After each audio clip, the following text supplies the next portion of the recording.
I had this thought as soon as I heard them mention the Rippers. How incredible would it have been if Hulk Hogan's no-holds-barred character was their leader? Like, it would be insane, but would it be any less insane than the rest of this movie? I mean, yes, that would have been pretty hilarious.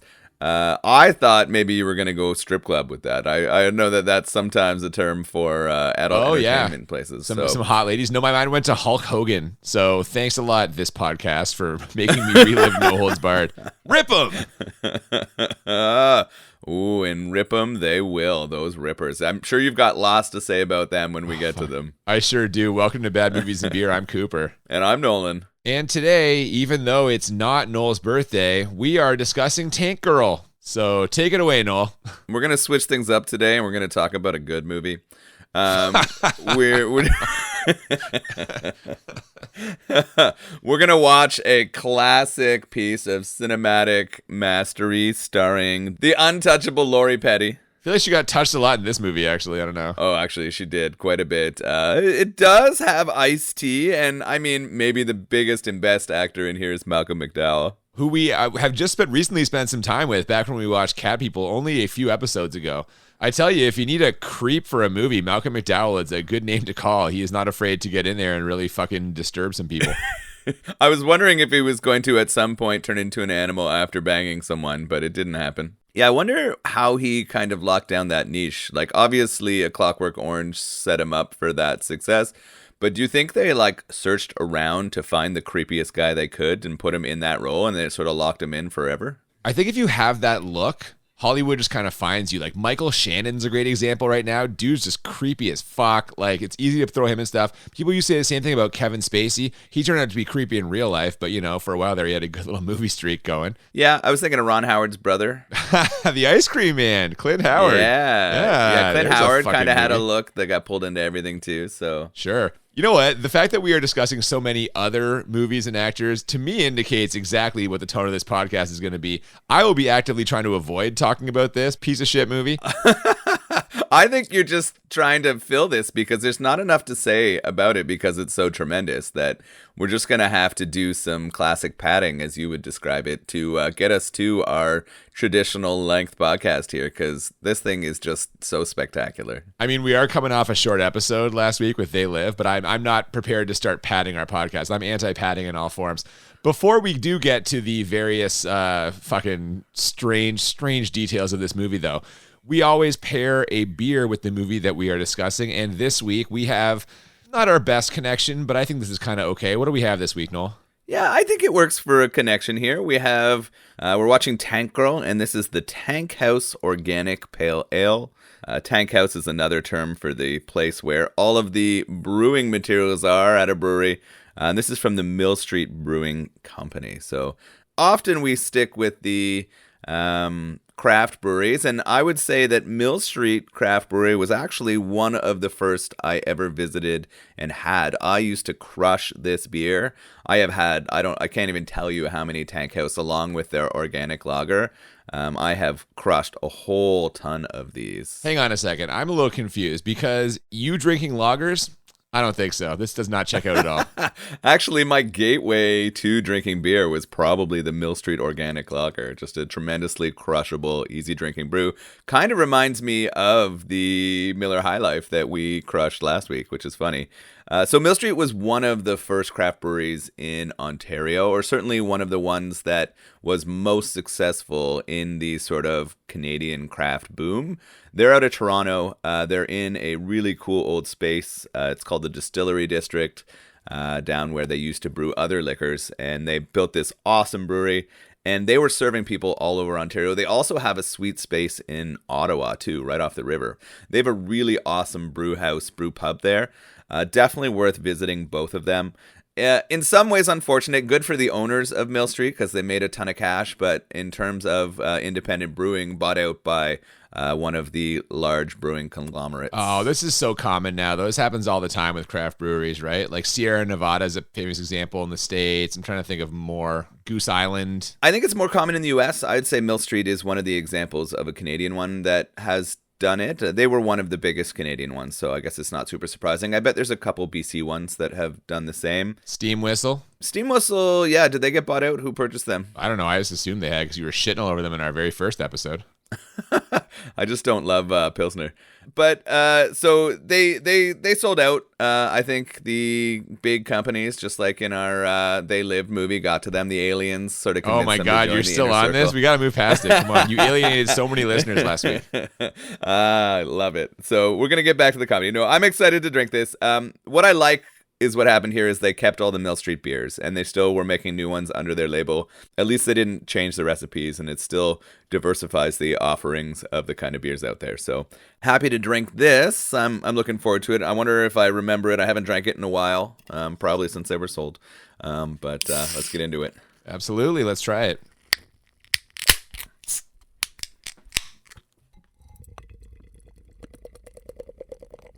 So we get some extremely comic booky opening credits. There's obviously a strong punk rock influence here as well, as we see the names of dozens of people who most likely never worked again. And as we fade in on a post-apocalyptic wasteland, we are greeted by a Lori Petty voiceover. Does this thing have a narrator? Fuck. I am right into this again immediately. This fucking sweet, high-intensity comic book art intro with just some awesome music to keep it pumping. Hearing Lori Petty's sweet, sweet, beautiful voice pop in and start telling me where this world has gone and where we are is setting the perfect tone for me. No, I thought you were anti-narrator. We talked about this back when we watched The Serpent and the Rainbow. Narrators in movies are very cringe, and that's what I immediately felt here. Well, you're anti-narrator, and I mean, I'm on board sometimes. When it's Sean Connery or Lori Petty, though, I mean, how can you say no? Sean Connery is rolling over in his grave right now with the fact that you just compared him to... Wait, is he dead? I don't think so. I thought he passed away. Maybe not. All right, whatever. He's rolling over in his bed then. They do not belong in the same sentence. I don't like it. Apparently, we find out a comet smashed into the Earth, resulting in the scenery we have here. Obviously, after this happened, human existence turned into a free-for-all. We quickly learn that a group called the Water and Power Corporation, or W&P as they're known, have assumed command by taking control of the water and power. And there's also a group out there called the Rippers, who we already mentioned, who supposedly have never been seen by anyone. Any bets on whether that'll change by the end of the movie?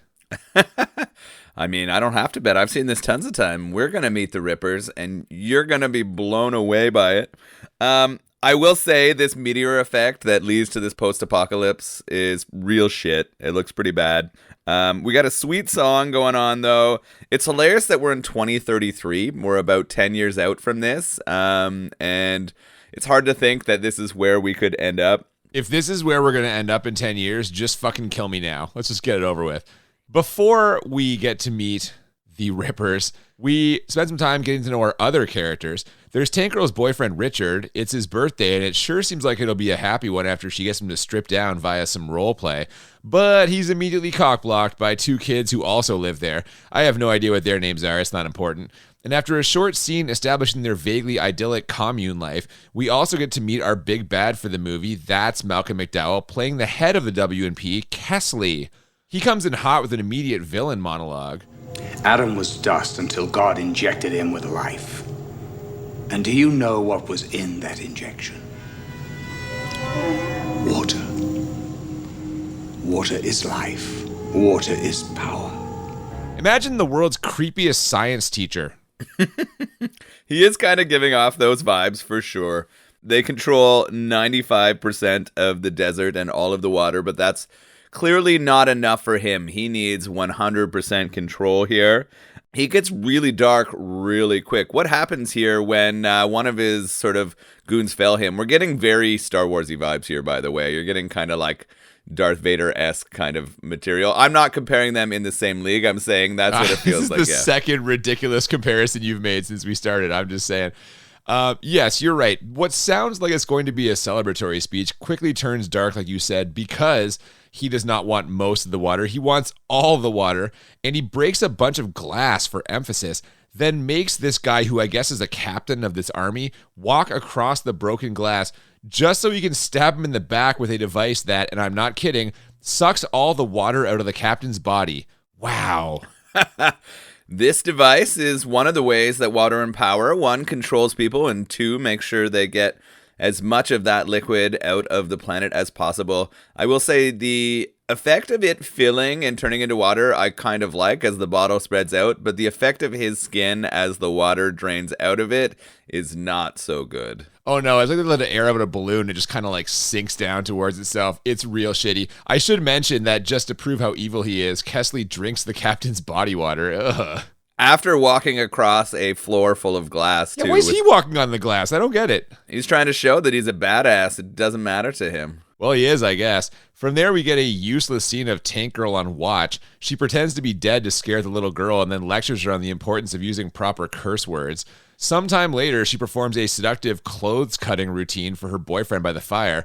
Unfortunately, those approaching footsteps she heard did not belong to her boyfriend. It turns out the water and power crew is there to arrest them for something. Stealing water, I guess? So yeah, there's a couple things here. One, I did kind of like the transition between McDowell and the Tank Girl character. They do a lot of comic book transitions. So they like cut them in as they move through, and it kind of connects you back to the comic strip. I guess this was a British comic strip in the 80s and 90s that had a lot of popularity, which is what inspired the movie.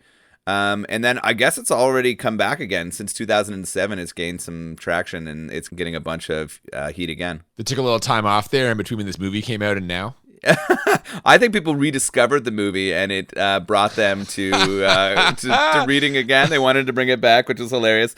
Did you notice what her makeup was like when she was in there on watch? What her makeup was like? I thought her look in general, it almost looked kind of like a prototype Harley Quinn kind of deal. Okay, I can see that. I think she was dressed like McDowell's character in A Clockwork Orange. Oh. She had the hat and she had the makeup. I think they were throwing an homage to McDowell here. I think they were throwing in some of those sort of, what do we call those? Illusions? Yeah, that's not what I mean, but that's okay. Easter eggs. Yes. I think they were throwing in some Easter eggs there for people. I mean, it's very possible. So they're there to arrest her or whatever. She quickly uses her feminine wiles to draw one guy in, then blows him up with a grenade in comedic fashion. But that's about as good as this is going to go for her, as she's quickly overwhelmed and the W&P guys kill her boyfriend and pet ox. Also, are they in Australia? And if so, have they been there the whole time? I thought you said it was British. I am a little confused on the location too. I don't know if for some reason post-apocalypse everyone in the world has made it to this weird small desert area, because there's definitely some Australian voices. There's definitely American voices. There's a weird mix of stuff when we get to our Rippers later. So I'm not quite sure. What I did love was some of the music backing both her scissor cutting scene and this action. We get some great 90s like grunge music coming in to set the tone here. I think a lot of what drives my feelings about this movie are the soundtrack that keeps it moving throughout. I know exactly why you love this movie, and I'm going to reveal it at the end of this podcast. I figured it out about 20, 30 minutes in. I was like, oh, I get it. I know why he loves this. The W&P guys transport her by plane to their compound. One of them decides to whip out some misogyny on the way there, and also his and I thought the way she handled this was pretty good. Well, what are you waiting for? I'm gonna need a microscope and tweezers. It's like a... That's kind of funny. He ends up hitting her so she breaks his neck. Turns out that's the 8th one of Kesley's guys she's killed, which inexplicably causes him to start speaking in rhymes. Yeah, this scene is funny. I like the way she deals with it. It clearly shows how deadly she is. She uses her feet to snap his neck. This really does set off our McDowell character. He's really upset, and like you said, he goes on another diatribe. I didn't notice the rhyming, but I did notice how ridiculous it was. I'm also starting to notice, as they're getting taken here, how sci-fi-y this is. There's a ton of science fiction elements going into this, and I find it kind of interesting. I wouldn't say good, but I would say that there's definitely some interesting sci-fi attempts going on here. God, you are like slow playing the sell on this, but I'm not. You're not going to get me. I'm not going to get there. He is speaking in rhyme. She mentions poetry, him like speaking in poems or whatever. But poetry aside, he's impressed with her fighting skills, so he offers her a job. She's not interested, but he figures that'll change after some hard labor. Little does he know that all time in the prison camp is going to do is give Tank Girl the chance to meet someone who will help her, and that someone is a very mousy Naomi Watts. Not exactly the badass character I was expecting. I think it's interesting. So they put her to work immediately when she doesn't agree to be there. So she is digging holes and laying pipe, right? That's what's going on. She's just putting that down there as they have Hole playing in the background. I thought that was kind of funny as their choice of soundtrack as she was doing that. And then after she meets Naomi Watts, we get a very interesting shower scene. She actually showers before meeting her, but the shower, they have to conserve water, right? 'Cause water's a premium. So she showers in like, it looks like that like delousing powder. Yeah, I think you're right. Instead of actually using water, because they have to conserve it, it's that powder that cleans you off. So this movie is interesting in that I think the comic and this has a lot of innuendo. There's no like direct sex in it, but we got a lot of sexual jokes or innuendo and even sexuality here in this like clothed shower scene with this delousing powder. This scene kills me. Like, it just completely pulls me in. I mean, you mentioned the innuendo. You did say she was just digging holes and laying pipes. So, and speaking of, she actually meets Naomi Watts when Tank Girl overhears one of the guards trying to force himself on her. Tank Girl comes to her rescue by pretending they're lesbians. And later that night, Jet returns the favor when Lori Petty nearly gets herself gassed trying to start an unguarded tank while an instrumental version of the theme from Shaft plays. Turns out she really likes tanks, so I guess it's not just a clever name, you know? No, she's all about it. Both the length and girth of their barrels and their explosiveness. You think the theme from Shaft was not a coincidence for this? Oh, absolutely not. I wondered if you'd pull that out. I laughed really hard when I realized that it was the Shaft theme. It took me like too long, but I realized it before it was out. It's just the music, no lyrics. If Isaac Hayes' vocals had come in, I probably would have peed myself. Kesley sees all of this, and he decides to use their budding relationship to break Tank Girl's spirit, or so he thinks. So he starts fucking with Jet, that's Naomi Watts' character's name. They're also going to start ratcheting up the torture on Tank Girl. After your run-of-the-mill straitjacketing and beating, Kesley sends her down something called the pipe, which is, you guessed it, a big pipe. Only it gets narrower and narrower the further you go, so she ends up getting stuck, which causes her to launch to some kind of panic-induced freakout. Yeah, we get some crazy hallucinations here, and we get a lot of like comic animation. I think we're getting a lot of homage to the actual comic strip here. They're trying to take material from that and like embed it into the movie. Yeah, they go to that a lot, yeah. Yeah, they do that a lot, and I think that's where it's easy to have a lot of challenges with the way that this feels and plays out because it is so over the top. It is extremely, extremely excessive in everything that it does. Oh, that's for sure. Speaking of excessive, I guess the Rippers are out there ripping it up. They destroyed a water and power outpost and are generally just fucking up Kesley's shit. But he's got the perfect idea for how to handle them. He's going to send Tank Girl into a suspected Ripper base after first escape from New Yorking her by placing an explosive in her body and telling her to get to work. I guess this generation calls that suicide squatting. Anyway, how does that plan work out for him? Not quite how he hoped. They locate the place where the Rippers were tearing everything up. They really ripped them. We get some poor corpses on the ground. I will say that the makeup on most of the dead bodies is pretty rough in this. Yep. Do they slide under here, or is there another scene between there and where they slide into the base? Well, this attempted sneak attack ends before it can even get started. The Rippers come from every direction and just slaughter Kesley's guys. Kesley, too, it seems, although since there's an hour of movie left, we know that's not true. And sure enough, we find out he's still alive after taking a brief detour through Cartoon Land with Tank Girl and Jet. This movie is like either the world's longest music video or 100 tiny music videos put together. I can't figure out which. I do agree that music plays a primary role in the feeling of this, and so I understand why you're kind of connecting it to a music video. This does play and feel very much like watching MTV or Much Music for us in the 90s. Something that this generation will never know. Really sad to me, actually. That was one of my greatest joys. I feel a lot of regret for them. I mean, YouTube still has some of that, but it does not do the same thing. It's interesting to me that the Rippers look very much like the Predator. Yeah, they've got the same kind of like masks and almost like the same sort of like, I feel like there's a couple of like the dreadlock look sort of going there, and they very much seem like some sort of creature using technology to make itself more deadly. Yeah, I think this is another like place where they're trying to make reference. I think they do that quite a bit. I didn't read the comic, so I'm not sure if they do that in the comic or if this is just something that the director chose. Like, I think it was interesting that the director was female too. Not super common, right? We don't have as many female directors, so I thought a lot of the choices kind of were impacted by that. She's actually a professor at UBC for art and film too, which is kind of cool. I heard that this movie set female directors back about 20 years. That's why we didn't have any of this. Is that not it? Boo, no. So Kesley gets messed up here in their attempt to go. We found out later he's not dead, but we see his arm there. His arm's missing. And who's left over is just our two girls. We've got Jet and Tank Girl left over after this ambush from the Rippers. They're kind of looking around at the wreckage, trying to figure out what's happening and what happens to them. Well, they're free now, and Tank Girl suddenly finds a tank that she can call by whistling. Is this real? I don't even know. But what I do know is that her and Jet are only free because Kesley wants them to infiltrate the Blue Dunes. That's the part of the desert that still has water. He even puts word out that that's where the little girl from the start of the movie has been taken, knowing that Tank Girl will try to rescue her. And that's what happens as her and Jet quickly travel to that sexy, sexy place. We get a bit of a comic book montage here. We get the music and their like travel in montage kind of form. So I'm really loving this. They do go and find kind of like an informant, and they have a statue from that little girl that they carved at the front, some woman, and she gives them some of the info and the tools to fucking fix up their vehicles so they're ready to go find that girl and kind of go to a place where they may get ambushed. Yeah, but it takes her literally 1 minute to get vaguely disguised, sneak in there, and rescue the girl. In fact, we spend more time on some weird fucking show tune performance than we do on this mission. I am shocked by how quickly you're rolling through this section of the film. I thought you would be down or interested in this. They head to essentially the last strip club on Earth.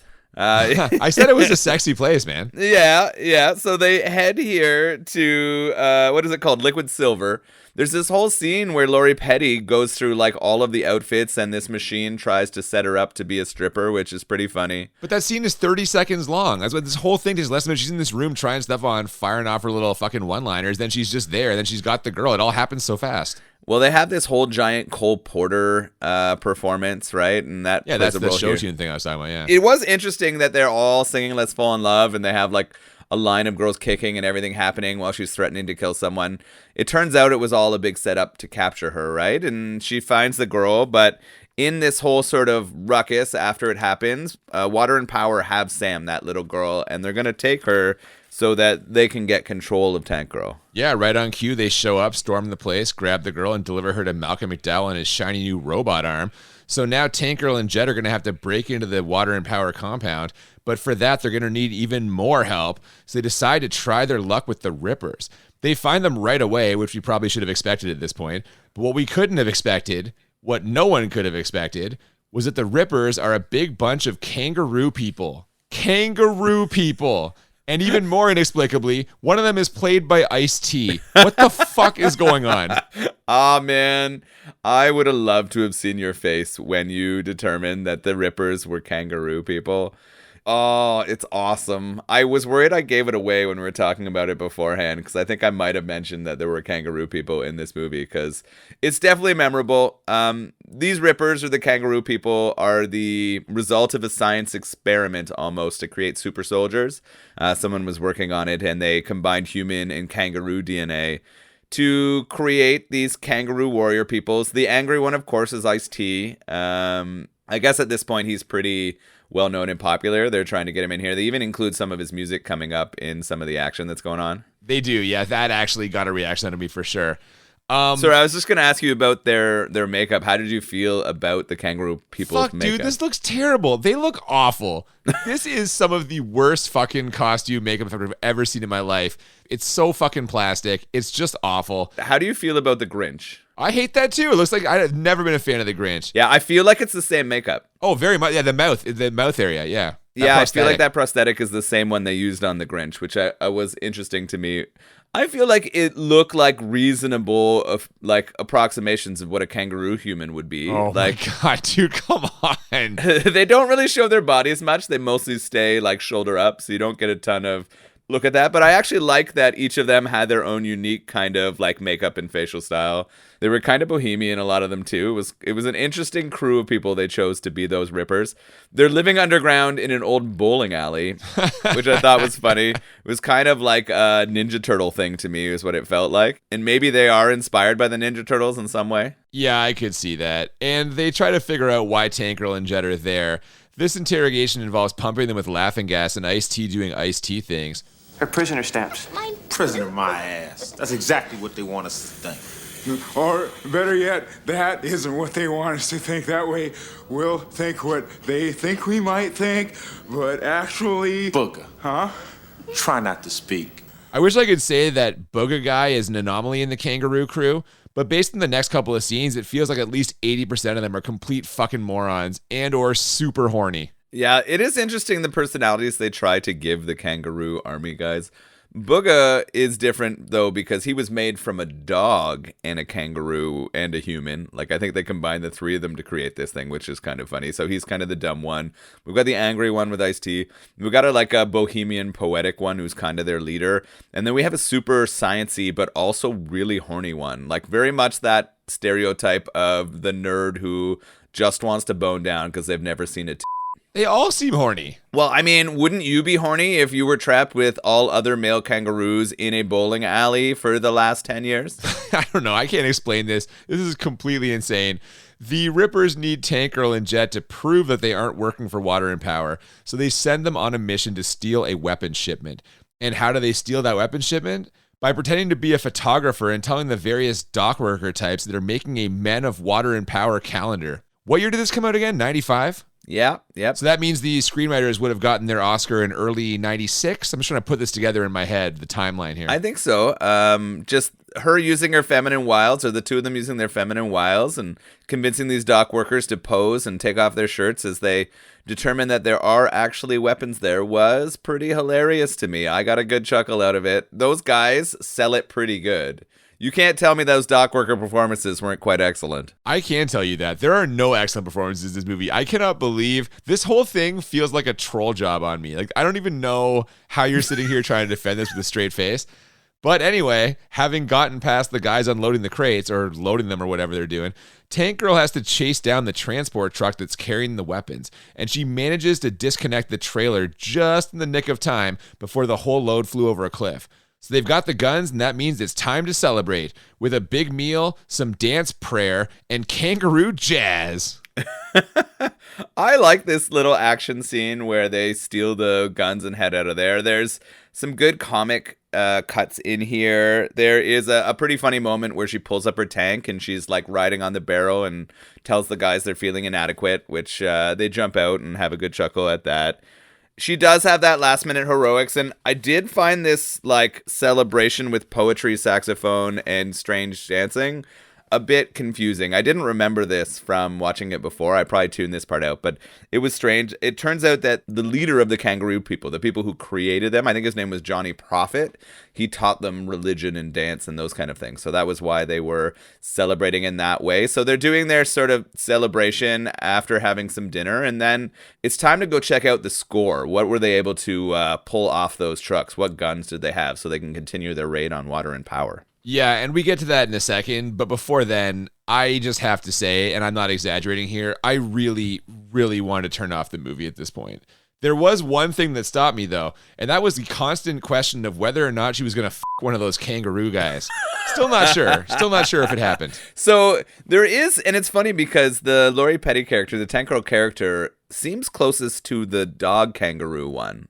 Booga, yeah. The two of them seem to have a bit of a connection. They spend the night like staring at the stars together, laying in this room that has stars on the ceiling, and they're talking, and they kind of suggest that maybe something happened, but they don't go into it. Like, they don't explain it or tell you or confirm anything. They leave it completely open, but I definitely had a did they written down in my notes. I wasn't sure. So it is that weird evening, and then we transition to the next day where they go and check out the shipment. Yeah, and bad news in those guns they stole. The boxes were mostly empty. I say mostly because what they did find inside one of them was the dead body of Johnny Prophet, that guy who genetically engineered them. So that's a bummer, but it is going to motivate them to storm the Water and Power compound. One tank, Naomi Watts, and a buttload of kangaroo men. What could go wrong? We're about to get some fantastic insanity. Something that does not feel real, right? Like, there's nothing about this movie that feels realistic or possible. It very much leans hard into the unreal and the comic sensibility. And we're taking this kangaroo army and Jet Girl and Tank Girl, and they're going to go try to kick ass against Water and Power. But Water and Power is waiting, right? They are waiting for them here. They are, so apparently lots could go wrong. But I'll tell you what could go right.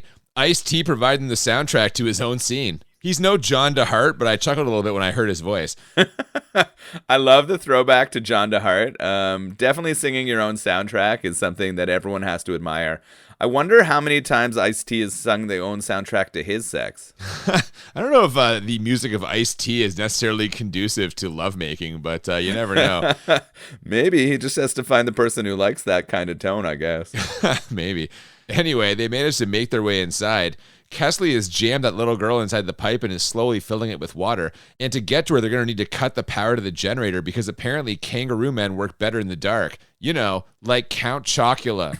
The fucking character says. Oh, yeah. They prefer not to be seen. They can pretend to be the Predator character. We have a whole bunch of scenes here where the McDowell character is like getting work done on him and kind of hiding. He's had some surgery to transform who he is. So they're going to do a big reveal of the big bad. It also seems that all of them getting in so easily was intentional. He was looking for revenge against the Rippers and he wanted to take them down himself. So all of this was kind of set up by him. Now we're in the dark and the Rippers are moving through and they're going to find their way to McDowell. We're going to get a big boss battle, aren't we? Well, no, hang on. We're not in the dark yet. In order to drop the lights, what happens is that jazz-loving leader of the Kangaroo Men has to bravely sacrifice himself to destroy a generator. And he gives a stirring farewell on his way out the door. No. I'll see you cats at that big jam in the sky. Man, that kangaroo really loved jazz. Oh my god. The acting and the the scream that all of the kangaroos let out to mourn him is fucking hilarious. It is, and it would have immediately given away their position to McDowell's goons, but whatever. Now that the lights are off, the Rippers start dominating, which lets Tank Girl make it to Kesley. But as we know, he's got some new tricks up his sleeve, literally, and the two of them fight it out with what are just some truly awful effects. So they're fighting in what must be like the 5th or 6th time we've been in an industrial area with all kinds of metal and other stuff in this podcast. It's the most popular fucking place to fight. I don't know why. It's pretty hilarious. So they're battling it out. She's trying to do damage to him, but he somehow can't be hurt in his head. And he has this like amazing mechanical arm that's super, super strong. So it's not going great for our Tank Girl. She's looking kind of in trouble, but then what does she do to kind of get the upper hand here? Oh, she calls her fucking tank and it shows up and distracts him, which lets her get away. She ends up launching a bunch of cans at him or something before eventually realizing he's going to keep batting them away with his new arm. So she aims at a bucket that's inexplicably hanging right above him. And when the liquid spills, it shorts out his hologram head. Side note, I guess he had a hologram head. And she ends things once and for all by stabbing him with one of those liquid draining things used on his own captain. Why was there a bucket of water there? Irony. The thing that we have the least amount of in this world is the thing that takes out the big bad. I loved it.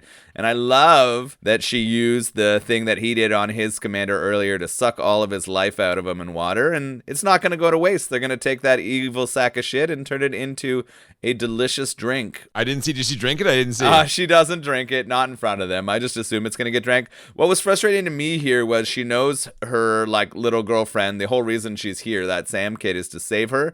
She's spending an awful lot of time savoring this defeat on the evil guy and not going to go rush and save this girl who is in a precarious situation. She does get there, though. We transition to her getting there in the nick of time. Yeah, that's not the only resolution we get. Naomi Watts kills that guard who tried to force himself on her. We get this cringy exchange when he realizes she's got a gun aimed at his head. Fuck me. How many times do I have to tell you? I don't want to. And we mercifully wrap things up with Lori Petty making out with the dumb kangaroo man. And of course, more cartoons.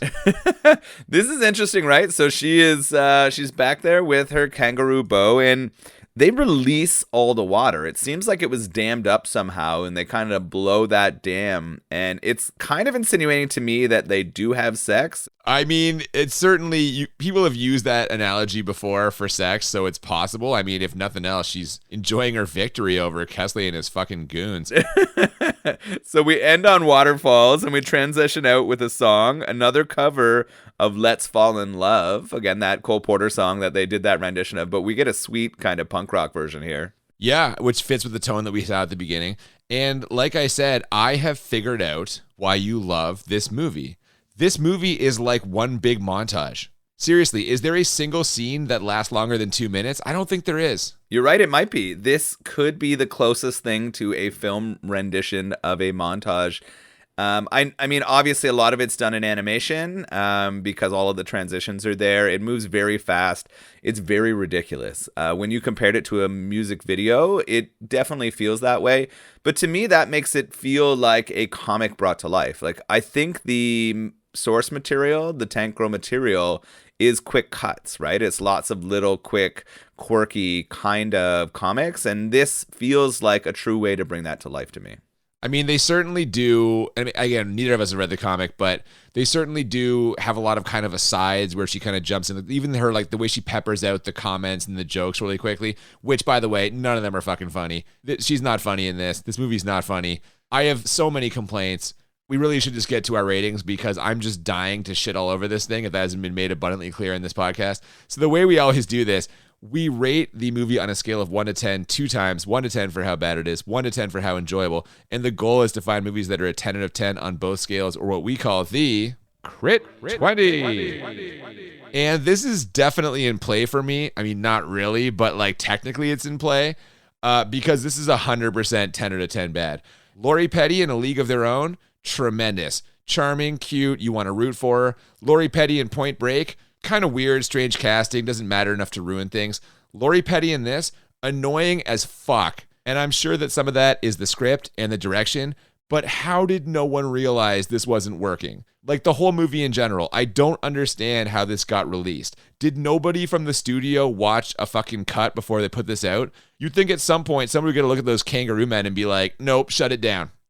Speaking of, all of the effects in this movie are bad, but these fucking kangaroo men, everything about them is laughable. The effects, the individual characters they assign them, the weird dancing and inclusion of jazz. I'm sure this seemed like a good idea on paper. Actually, no, I'm not sure this seemed like a good idea on paper. It's so fucking weird. And maybe they thought it would get them some attention, but whatever this mishmash of styles and genres is, it does not work as a movie.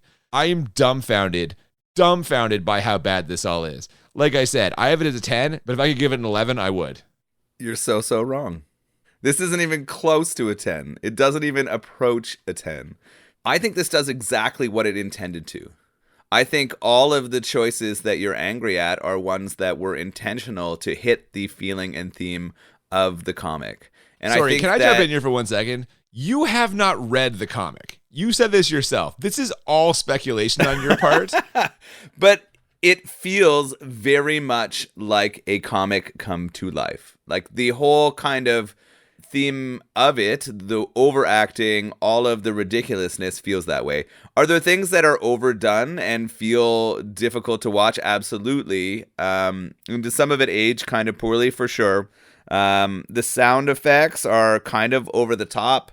And the acting is incredibly dialed. Like it's way over there. But I think all of those were intentional choices. And obviously, you know how I feel about this movie. It's the only movie of our podcast that I own, and you just described it as a full-length montage. So you're going to have a feeling of where I'm going to go later. I only have this as a 6 bad. I am not even close to a 10. God in heaven. 6 bad. 6 bad. This is only a 6 bad. It is nowhere near a 10. Some of the movies we have watched this season are just way out of the league. You're putting this in the league of Champagne and Bullets? Yes. I think in some ways, this is worse than Champagne and Bullets. Oh my God. The only thing that Champagne and Bullets did better was fucking guy singing his own songs over top of his own sex scenes. The production quality on this is way higher. The music and mood integration is amazing. I love all the transitions with comics. I think that the Lori Petty character, you hated on her, but I think she does a really good job of embracing this tank girl role. I feel like the McDowell character is a little bit thin, and he plays it a little bit too far. But otherwise, I really, really like this. I can see where the Rippers are weird and annoying, but I think that is something that, like, that exists in the comic, and that is how they were depicted, and they're just bringing that to life. I just want to jump in here with some examples of movies that you have said are worse than this, because you said this is a 6 bad. So here are some movies you said are worse than this movie. Back to the Future Part 2. Yep. Flash Gordon. Yes. Karate Kid Part 2. Absolutely. Under Siege. Oh, God, yeah. Coffee. That one's a hard one. I actually think Coffee might be a better movie than this. What did I rate Coffee as? 7. No, 8. You said 8 bad for Coffee. Yeah, I was probably too harsh on Coffee, although some of the effects in that movie are horrible, but the tone and the acting of Pam Grier is amazing in that film. Okay, what about Starship Troopers? Oh yeah, this is better than Starship Troopers.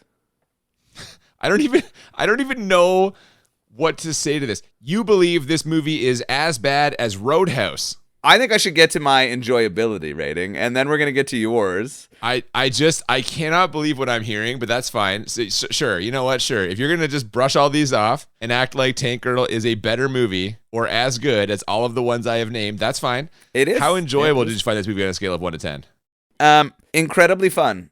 I really enjoyed it. The pace is incredible. The innuendos are really fun. I enjoy some of the sensibility and the comedy, despite you not enjoying it. I enjoyed the Lori Petty character. I enjoyed the Naomi Watts character. The music was incredible. You are a bit of a soundtrack whore. I can see you getting sucked in by the music. I am absolutely. I think the soundtrack is what made me watch this movie. I'm pretty positive that I actually listened to the soundtrack first, and then I was like, I have to see where all of this sweet music came from. And then I watched the movie, and I was like, fuck yes. Right? This introduced me to some of my favorite bands and songs, and so I feel like that is being true, and it held up for me. There's shit I watched earlier on this podcast that I loved when I was a kid, and it did not hold up. This brought back the same feelings, and I still felt the same way. I had this as a 9 enjoyable. Good God, man. I would watch it again right now. Again, I would literally go watch it happily right now. If they sell more DVDs of Tank Girl, do you get residuals? Did you like work on this movie and I'm not aware of it or something? What is this fucking stump speech you're out here giving for this piece of shit of a movie? I wish it did. I wish I worked on it. I wish I got royalties. I wish I did the sound and music for it. Whoever did, sorry, some of the sound was overblown, but I wish I did the music for this. Oh, sorry. There's the big criticism, everyone. Some of the sound was overblown. There's Noel's scathing review of one of the worst movies and biggest fucking bombs of all time. Some of the sound was overblown. All right, man. I don't even know what to say. I think this is fucking ridiculous. Part of me still thinks you're just trolling me, but that's fine. You go ahead and enjoy this. For my enjoyment, I said there was a point where I wanted to shut this movie off, and that was true. But before that, there were several other points where I looked at the clock and fucking groaned. This movie sucked so hard. It wasn't even fun as a curiosity. Like, don't get me wrong, I was a little curious before I watched it, but that evaporated faster than the water did if that fucking comet hit the earth. Everything else I'm going to say about this, I already mentioned in the bad section. Lori Petty's character is super fucking annoying. The effects suck. The jumping back and forth between regular scenes and cartoon scenes is jarring and unpleasant. And the kangaroo people are fucking nightmare fuel. This was a miserable failure across the board, and I will never, ever watch it again. I have this as a 1 enjoyable, and if I could give it a 0, I would. So thanks, Noel. Great suggestion. 1 enjoyable? I would give it a 0 if I could. This movie blows ass. Holy shit. I don't know what kind of mood you were in going to this, but you weren't prepared. You did not see this in a correct space. I cannot believe that you rated this as fun as Batman and Robin. Are you fucking kidding me? I would rather watch Batman and Robin again than this. Yes, I'm on the record. You pull out all the ones I've given for enjoyable, I will choose them over this movie every time. This is the worst movie that I have had to watch as part of this podcast. Notice I said had to watch. Never again. Boo, Tank Girl. Boo. That is absolutely insane. I can't even believe that's coming out of your mouth. It's making me question our friendship. That's funny because you owning this DVD is making me question our friendship. I mean, I guess as the non-movie person, as the layman here, maybe our tastes are very, very different. I am not as bougie as you are when it comes to films, so it's difficult, right? Your films taste and my beer taste kind of are on the same platform, and so this is where it is. I'm watching the Everyman movie. You just hate Everyman movies. That's the most ridiculous argument. You know how much low budget shit I love. Stop it. I think what we've got here is just a classic, this movie got you at a certain point in time where it resonated with you for some reason. You mentioned viewing it in the right kind of environment. Listen, man, if I had built a time machine and got back to 1995 and watched it in the theater, it would have been pretty much the same as me watching it at home. It would have been fucking empty. It would have been just me in there anyway. So, yeah, I don't know, man. I don't know where you're coming from with this. I thought this was fucking awful. Well, how about the beer? That was not awful. I was a little confused because this says pale ale on the can. This to me felt more like a standard kind of ale, like a brown ale. I think you're right. I think the style of pale ales has changed since they put this out. And this is definitely a darker, malty, very traditional forward, flavored ale. I like this beer. I've drank it tons of times. The thing that spoils me on this beer is Mill Street does the thing where they also turn some of their beers into liquor. They make schnapps out of their beers, and they have a tank house flavored schnapps. And there was a time after celebrating too much from a baseball game and or tournament where I consumed an entire bottle of tank house schnapps, and it was very fun, but also resulted in me being very sick. That would do it, I guess. So I was not well the next day, and so in some ways I have a bit of a negative memory connection to that, although I did enjoy drinking it tonight. I had no problems with it. If you're looking for a more malty flavored ale and you have the offerings of Mill Street, definitely grab the Tank House. If anyone, put it this way, if you are looking for a pale ale, do not pick this up. Ignore what it says in the can. You're not going to find what we would now consider a traditional pale ale. You agree? Yeah, I think so. I think you would definitely go to a different brewery for that. But if you're looking for a maltier, a caramely kind of darker ale, then the Mill Street Tank House Organic Pale Ale is a good choice. Yeah, and I enjoyed it. We've had a couple of brown ales in the course of this podcast, and I would put this one right there beside those ones. Pretty good. Now, what may not be good is next week's movie selection. Next week, we're going to be watching a little film called 10 to Midnight. Is it about erections? Are we watching a movie about 6 erections? to midnight. It's called 10 to Midnight. This is I'm always at a 10. You don't live your life at a 10? What? Like fucking 5/6 erect? What? Anyway, this is good to me.